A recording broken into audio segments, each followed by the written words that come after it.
In the hour before dawn, when the stars surrender to soot-gray skies, he kneels again, always here, always kneeling. The tanner, nameless to the city, faceless to its prayers, presses his broken fingers into the harsh alchemy of his trade. The lime bites through his cracked skin, whitening his knuckles, eating into the memory of touch. His hands no longer feel, only know. Know the rhythm of scraping, of soaking, of stitching flesh to fate. The stream before him runs not with purity, but with consequence. It stinks, fermented rot, ancient piss, animal fat turned sour with time. It does not sing like mountain brooks. It gurgles like a throat choked on centuries of silence. His world is not the world above. His sun rises slower. His breath steams from a mouth that has forgotten how to speak beauty. A carcass lies nearby, splayed open like a book no one dares to read. Its innards steam in the chill morning, a last offering to the birds that wait with beady eyes and blood-flecked beaks. Ravens descend without fear. They are his only company. Even they do not linger. His leather apron is stiff with filth and time. The ghosts of 1,000 beasts cling to it.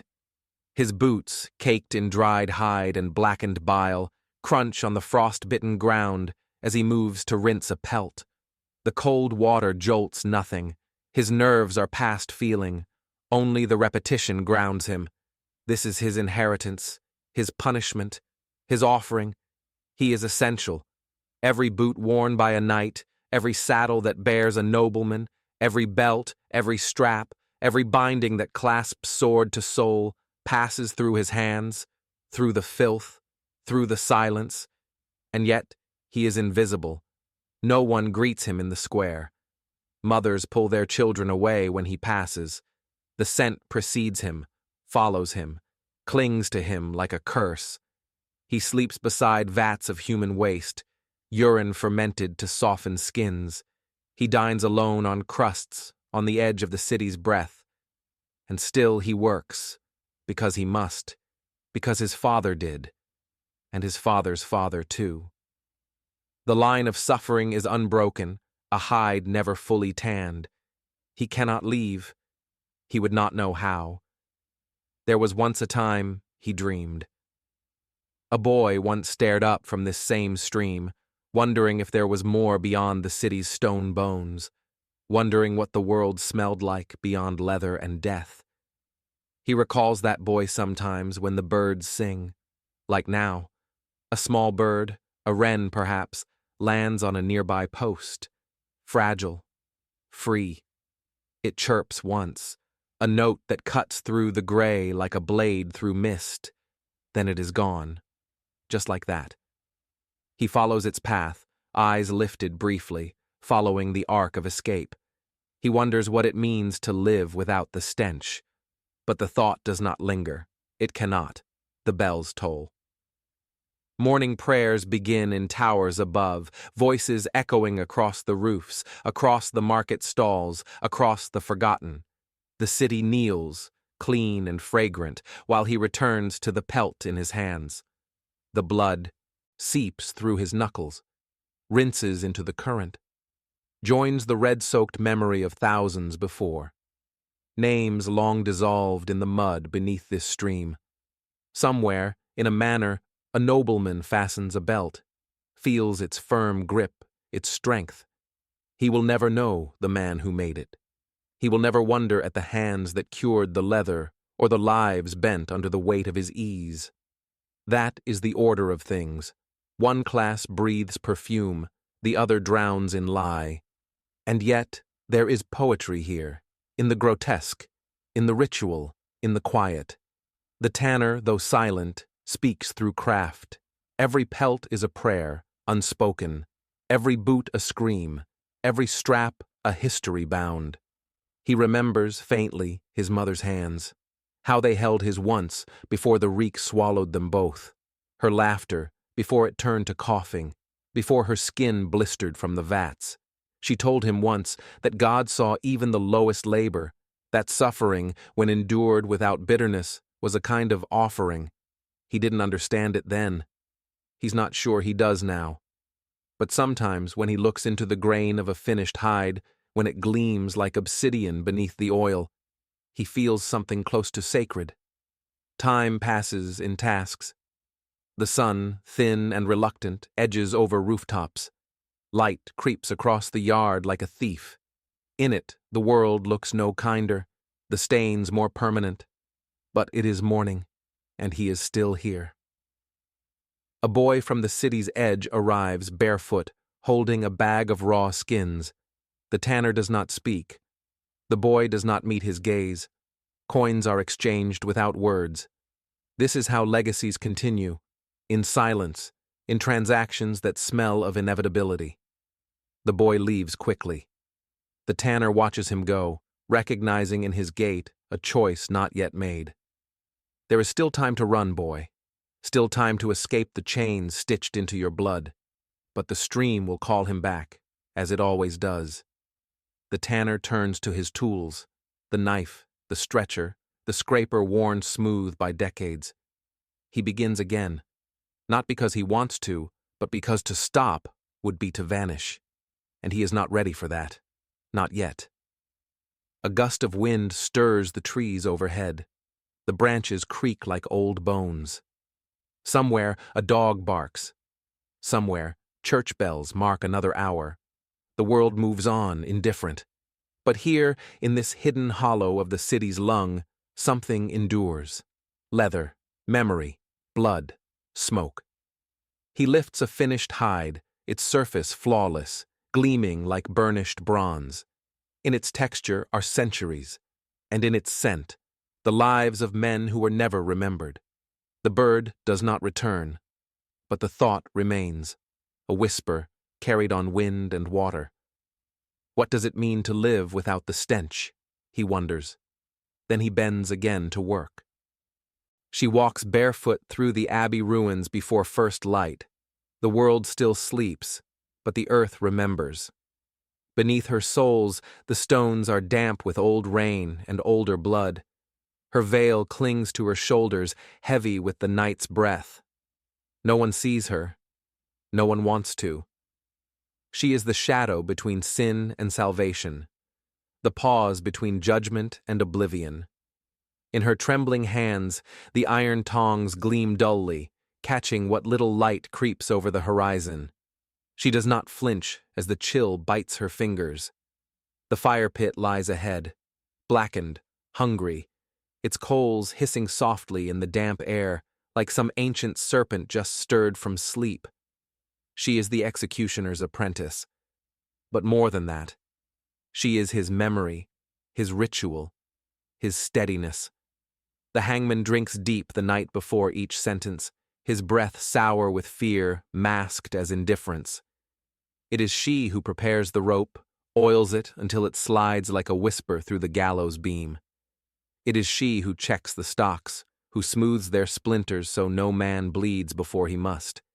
It is she who faces the condemned and does not look away. Her tools hang beneath her cloak, cold against her thighs, clamps, hooks, a cloth to catch teeth. A thin blade dulled at the tip, not for cutting, but for prying. These are her relics, not sacred but necessary. She never names them, yet she cleans them like a priest polishes chalices. Because here, in the space between justice and spectacle, death is a liturgy, and she is its quiet cantor. In the market square, her name is never spoken. A glance in her direction is enough to make a woman clutch her child tighter, enough to make a man quicken his steps. The baker leaves her bread without price. The blacksmith looks past her like she is smoke.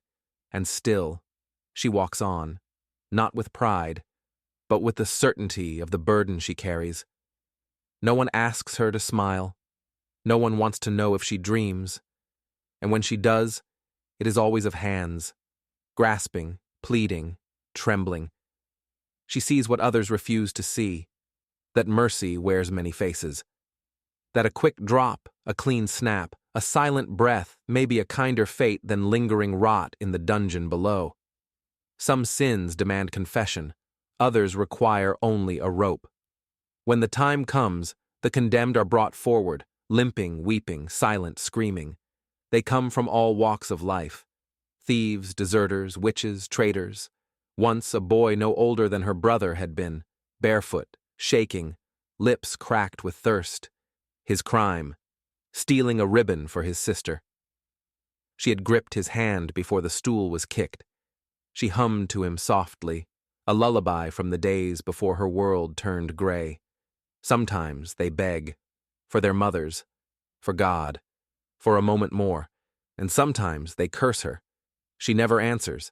She does not speak during the sentence, not aloud, but in her mind she prays, not for salvation, not even for peace, but for clarity, that the hand she steadies is not her own, but history's, that the scream is not her fault, but the world's. There is silence in her work, thick, solemn, constant, not the silence of peace, but of reverence, of inevitability. She once saw a man weep not for himself, but for the dog he left tied outside his home. He asked her to feed it. She did. The next day, it waited by the door. There are horrors in slow death that even war does not conjure. The wheeled breaking of bones, the flaying of flesh by fire. She has witnessed them all, and she has understood in that dark apprenticeship that some punishments do not seek justice. They seek spectacle. They are not meant to deter, but to satisfy the hunger of a crowd. She cannot stop the blade, but she can make its edge clean, and so she becomes the soft mercy no one dares acknowledge. A breeze rustles dead ivy along the abbey walls. At night, when the torches dim and the laughter from the tavern dies, she buries what remains. Bloodied cloths, a snapped finger bone, a tooth loosened in the final gasp. She buries them behind the chapel, where no one dares walk, not out of respect, but out of fear. A place of silence, of endings. A crow perches on the steeple above, watching. Its eyes glint with an intelligence she has come to accept. It sees her every morning. It never flies away. And in its gaze, she finds something familiar. Not comfort, but understanding. Once, in early spring, a man asked her name. His voice was kind. He was a scribe, sentenced for forging tax records to save a village from starvation. She did not answer him, but before he died, she placed a ribbon in his hand. Red, his wife's favorite color. And though no one sees her, not truly, there are moments, brief and flickering, when she sees herself, reflected in the water bucket by the gallows, in the sheen of polished iron, a girl, tired, young, alone, but not broken. She is not cruel, only necessary. And still, in the deepest hour of night, she sometimes dreams of another life, one where her hands plant seeds instead of digging graves, one where her silence is not penance, but peace, one where no child flinches at her step. But dawn returns, the crows stir, the coals hiss again, and she walks forward, barefoot as always, toward whatever justice demands next. The chapel bell tolls once in the distance. The crow spreads its wings. Tomorrow, another sentence will be read, another rope measured, another hand held in trembling silence, and she will be there, unseen, unthanked, unforgettable. Because when the world turns away, someone must still look, and when death comes to call, someone must guide it home. The bell rings at midnight, and he wakes. Not from sleep, but from that shallow half-rest scavenged in the crypts of the leper house. The walls breathe cold. The stones remember every cough, every fevered moan that once echoed within. Beneath a threadbare cloak, he laces his boots in the dark. The leather is cracked, still damp with last week's thaw, stiff as a sinner's final confession. Outside, winter has painted the world in silence. Frost glitters over rows of humble wooden markers, no names, only numbers carved into soft pine, like a ledger kept by God's lesser angels. Each grave holds a story swallowed before it could be spoken. He reaches for the shovel. It leans like an old friend against a crumbling wall, its edge rust-bitten but faithful. The weight in his hands is familiar now, an extension of his sorrow and his strength. A woolen sheet shivers in the yard. Beneath it, a new body waits, curled like a child. Thin ribs stretch the fabric like the taut strings of a harp long since silenced. He lights a torch. The flame stutters in the wind, flickers like a breath caught in a dying throat. Rats scatter from the path ahead, silent mourners, more faithful than men. He walks slowly toward the burial pit, the torch casting his shadow over the snow like a tether to the underworld. Steam curls from the soft earth, a grave freshly dug, its warmth the last whisper of human heat. He kneels, and for a moment he is not a gravedigger. He is a witness. He speaks aloud, voice thick with cold and cracked by memory. Not prayers, but apologies. His Latin is fractured, relic syllables from a seminary youth lost to fever and shame. He was once a scholar, a reader of saints, a scribe of the sacred. Now, he tends the forgotten. And in this silent ministry of decay, he finds a kind of peace. With care, he lifts the body. The woolen shroud clings to the dead like a final embrace. He hums, not to the corpse, but to himself, soft and low, an old hymn drifting through clenched teeth. The melody is worn, barely music, but it steadies his hands. He lowers the body gently, as though placing it into a cradle, not a tomb. The bell tolls again behind him, once, twice, each chime rolling over the snow-covered cloister like a judgment. He does not flinch. Snow begins to fall, delicate as ash. It clings to his shoulders, to the shroud, to the edge of the pit. Time slows, held hostage by this quiet descent, and then the pit closes. He draws the earth back over the body like a blanket. The sound of soil falling onto cloth is soft, almost kind. The grave vanishes into the ground, another wound folded shut. He stands, breathing hard. The wind steals the warmth from his mouth as fast as he exhales it. Above, the abbey's windows flicker with candlelight, distant, unreachable. Once, he belonged up there, among scholars and scripture, among books that smelled of ink and dust, not rot. He remembers lectures sung in Latin and nights spent in debate beneath arching stone ceilings. But illness came for him in the night, boils and lesions and the stink of decay. They cast him out with the rest of the marked. But they could not take his faith, not all of it. Even now his fingers trace a small wooden cross beneath his robes, not for salvation, but for remembrance. The torch dims, its flame falters. He turns toward the leper house where others lie waiting, some dying, some already gone. The walls moan with wind and with the shifting of flesh too tired to rise. He walks back, shovel in hand, step by step, through snow that whispers secrets only the forgotten understand. Inside, warmth clings to the air like a ghost, thin, brittle. Someone coughs in the corner, another stirs but does not rise. The fire is dying but not yet dead. He hangs the shovel by the door, a ritual, a gesture of ending. Then he sits, not to sleep, but to listen, to the silence between heartbeats, to the breath of the dying, to the strange comfort of knowing no one else will tend to them, and that he will. Tomorrow, another body, another hymn, another cradle dug into the earth. But for now, he watches the snow gather on the windowsill, where candlelight meets frost. The world outside grows paler, softer, as if wrapped in wool, and in that quiet, a sound.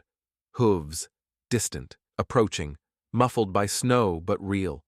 He leans forward, the air tightening in his chest. Few travel these paths at night. Fewer still come with purpose. A knock at the abbey gate, not urgent, not fearful, but slow, methodical. He does not rise, not yet. Instead, he whispers a line from memory. Ave mors porta vitae, hail death, the gate of life. and the torch at the gate flickers to life, lit by a hand unseen. Somewhere, beyond the cold and the graves and the silence, a story begins to stir.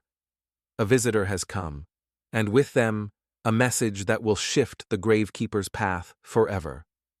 The wooden ladder creaks again, louder this time.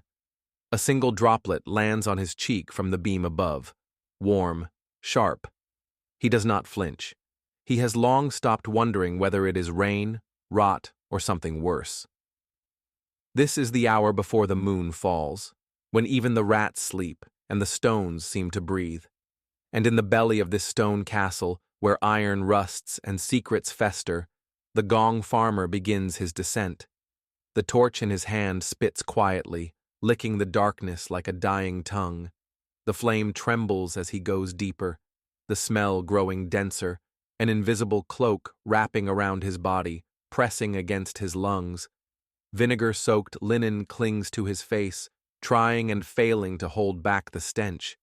He murmurs, always murmuring. A song in broken Breton, half remembered, half prayer. Something his mother used to hum while scrubbing blood from his father's boots.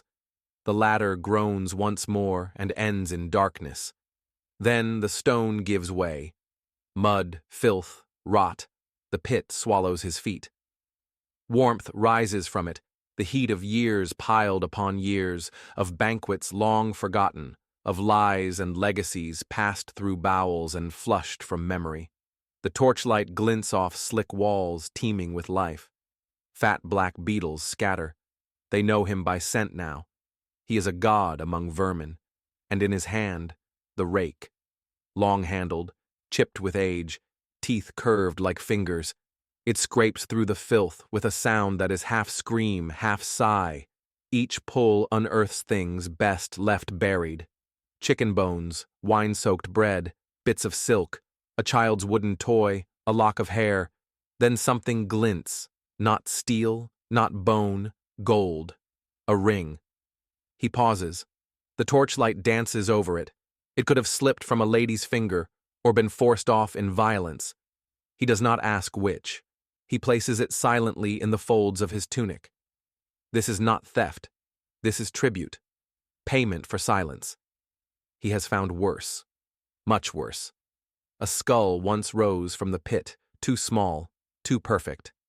The eyes were hollow, but something in the shape of the jaw whispered truth. He buried it deeper, with hands, not rake, praying it would not resurface. He knows them all by their waist, the duchess who nibbles flowers to stay thin, the lord who feasts, then retches it all out before dawn, the servant girl with blood in her purge. He reads them like scripture, in bile and bones and things they thought would disappear. And they never see him, not really, not in daylight. When he leaves the pit, his barrels brim with shame.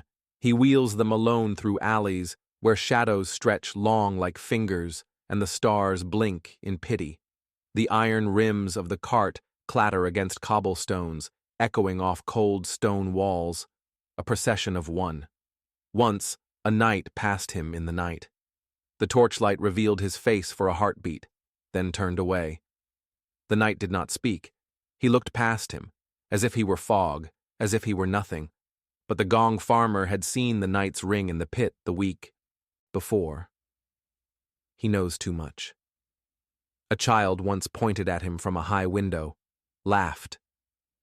"The dung man!" she squealed, before her nurse pulled her back behind silk curtains. He didn't stop walking. He never does. But he remembered her laugh. It cut sharper than the rake. There is no honor in this work. No songs, no banners, only the silence of the pit and the rot of history clinging to his skin. But without him, the castle would drown. The walls would collapse under the weight of its own secrets. He is the unspoken pillar, the quiet keeper, the guardian of shame. Sometimes he dreams of a field wide and open, grass brushing his knees, wind carrying nothing but birdsong, a place with no masks, no locked doors, no barrels, where filth is known and named, not hidden and denied, a place where he is seen. But when he wakes, The scent is still on him. He scrubs until his fingers bleed, but it lingers, beneath his nails, behind his ears, in the threads of his thoughts. A dog followed him once, wagging its tail, nose twitching at the barrel. It seemed unafraid. For a moment he thought of keeping it, naming it, but it sniffed something too deep and ran yelping into the dark. He never saw it again. Sometimes he wonders if the filth gets inside, not just on the skin, but deeper, in the soul. If breathing it makes a man different, less. But then he sees the nobility, with their powdered wigs and gilded goblets, speaking lies behind veils of civility. And he knows, it is not the pit that corrupts, it is the pretending. He does not pretend. He shovels truth. Every night. Tonight, as he wheels the last barrel to the river's edge, fog rolls thick across the water. The moon is low, a silver coin tossed into the current. He tips the barrel, its contents vanish into the black. The river swallows it all, but not forever. The current loops. It always returns. He watches until the last ripple fades, then turns back toward the castle, the torch dimming, his boots leaving no mark on the cobbles. He vanishes as he came, in silence. Behind him, the first bell of morning tolls, distant, hollow, and somewhere deep within the castle walls, a noble awakes and pulls a velvet curtain aside. She breathes deeply, glad for clean air, unaware that her secrets were wheeled away in the night, unaware of the man beneath her feet. But he remembers her, and her ring. Tomorrow, another descent, another silence. Yet perhaps, someday, a scream will rise from the pit, or a story, or a reckoning, and the man who has seen everything will speak, but not yet. Not while the ladder still holds, not while the castle still pretends, not while the pit still breathes. Fade to black. The low sound of iron scraping stone continues faintly. Soft cut into next chapter. The flicker of candlelight over parchment. A monk's hand tracing ink across a vellum page. Silence replaced by whispered scripture. The boy's breath clouds in the lantern light, each exhale a ghost drifting through the cold, damp air. The mind swallows sound, turns even coughs into whispers. His bare feet slap against the slick stone, careful not to slip. One hand clutches a rusted lantern, the other trails along the jagged wall, a guide in the dark. His sackcloth tunic clings to his ribs, soaked with sweat, coal dust, and the invisible fear that lives down here. He is 12, perhaps, or close to it, but there is no youth in the mines, only the slow grinding of time beneath the earth. The tunnels breathe around him, a deep, shifting groan of earth and pressure. Sometimes they speak. A pop of stone here, a crack of timber there. Warnings, promises, graves waiting to open. The boy has learned their language. He hears them more clearly than he hears the voices of the men above. To survive here, you must listen. You must become part of the dark. He crouches near a broken beam, where water pools like blood in the gutter. Another lamp lies shattered there, its oil still slick on the stone. He picks it up carefully. Cuts are common. Infection, worse. Last winter, one of the older boys lost a finger. They never said how. He never came back. Farther in, he reaches the narrow shaft, the rat run, they call it, a place no man can go. Only children. Only those small enough to crawl where others cannot.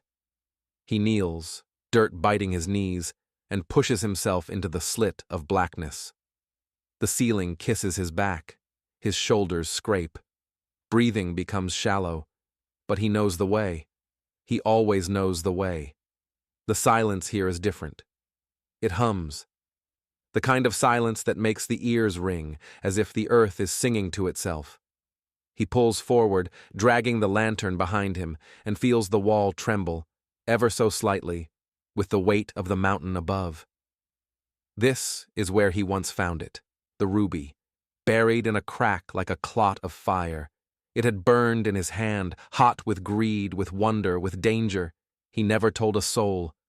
What could he have done? He knew what men would do for something like that. That same night, old Tomlin had gone down a shaft to check on a timbered wall. The earth had answered with a roar. Stones, screams, then silence. They pulled out parts of him, never all. The boy had watched, his mouth full of dust, the ruby hidden in his pocket. He buried it later beneath the ash tree, the one near the edge of the quarry. Let it sleep, he thought. Let the earth keep it. Now he crawls out into a wider chamber where the men work by the glow of hanging lanterns and the crackle of curses. Pickaxes strike the stone like dull bells. Sweat slicks every face. They glance at him, the rat, and go back to their labor. They do not fear him. They barely see him. But he sees everything. The way their hands shake after a close call. The way they rub at old scars. The way they glance at the ceiling when it groans. He brings water, fills buckets, cleans. Tools crawls, always crawling. Sometimes, when the work pauses, the men smoke pipes carved from bone and hum songs so old they've forgotten their meaning. Melodies from other lands, other lives. The boy sits apart, near the edge of the firelight, nibbling on crusted bread that tastes of iron and age. His eyes never leave the ceiling. He dreams, though, not often but fiercely. Dreams of air that doesn't choke, of wind on skin, of sky so endless it could drown you. He has seen it, once or twice, at dusk, when his shift ends. He stumbles into the light like a prisoner unchained. The sun strikes his face like a sword, and for a moment he is more than a rat. He is a boy, alive, free. But the bell rings again, always, the bell, summoning them back into the mouth of the earth. Its sound is hollow, final, like a toll for the half-dead. One evening, as the sun dies behind the hills and the shadows grow long and sharp, he pauses before descending again. The air smells of pine and smoke, of home, for those who have one. He closes his eyes and listens. Not to the bell, but to something else. Something smaller. A bird, perhaps, or the wind threading through branches. He lets it live in him for a moment longer. Then he steps forward, into the dark, into the heat, into the hum of pressure and stone. And behind him, unnoticed by all, the sky fades to stars, cold, distant, eternal. Tomorrow, another shaft will open. Tomorrow, the mountain may groan louder. Tomorrow, a man may not return. And the boy will still be here. Fingers on stone, breath held, watching for the cracks in silence. The fire cracks in the hearth, but her breath is steady. She kneels on the cold stone floor, grinding bones into powder, slow, rhythmic, like a penitent's chant. Her fingers, pale and brittle with cold, are dusted white, marrow, chalk, ash. She hums under her breath, something half lost to time. The pestle moves in circles. The wind howls outside, but inside, only the grind and the hum and the watching shadows. They call her the apothecary's apprentice. But behind closed doors, when shutters groan and children shiver in their beds, the villagers whisper other names: witchling, blightbringer. Some spit when she walks past. Others avert their gaze entirely. But when night deepens and the pain becomes unbearable, their wives knock at her door, with swollen bellies, blackened teeth, and secrets pressed tightly to their chests. She is 17. Her master, a withered man with one good eye and a voice like torn linen, speaks only when necessary.